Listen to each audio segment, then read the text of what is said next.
بہاولپور سے خبر شامل کرتے ہیں ڈویژنل رپورٹر علی مرتضی بھٹی کی رپورٹ کے مطابق الائٹ اسکول علامہ اقبال کیمپس بہاولپور میں پوسٹ آفس کا معلوماتی سیشن بہاولپور الائٹ اسکول علامہ اقبال کیمپس بہاولپور میں بچوں کے لیے ایک معلوماتی سیشن کا انعقاد کیا گیا، جس میں جی پی او پوسٹ آفس کے عملے نے شرکت کی۔ سرگرمی کا مقصد طلباء کو ڈاک کے نظام، خطوط و پارسل کی ترسیل اور پاکستان پوسٹ کی خدمات کے بارے میں آگاہی فراہم کرنا تھا۔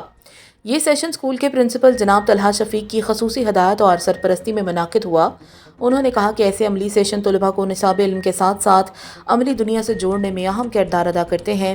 پوسٹ آفس کے عملے نے نہایت دلچسپ انداز میں بچوں کو بتایا کہ خطوط کس طرح ترتیب دیے جاتے ہیں، پارسل کی ترسیل کیسے کی جاتی ہے اور ڈاک خانہ جدید ٹیکنالوجی کو کس طرح استعمال کر رہا ہے۔ بچوں نے بڑی دلچسپی سے سوالات کیے اور پوسٹ آفس کے بارے میں نئی معلومات حاصل کی۔ طلباء اور اساتذہ نے اس معلوماتی سیشن کو ایک مفید اور تعلیمی تجربہ قرار دیا۔ میڈیسن پرسن سمیہ امین بہاولپور، صدر پریس کلب بہاولپور کے ممبر نے خصوصی شرکت کی اور کہا چاہے فاصلہ ہزاروں میل کا ہو، ایک خط ایک مسکراہٹ ضرور پہنچا دیتا ہے۔ پاکستان پوسٹ صرف ڈاک نہیں، یہ دلوں کو ملانے والا راستہ ہے۔ خط لکھیں، رشتہ جوڑیں۔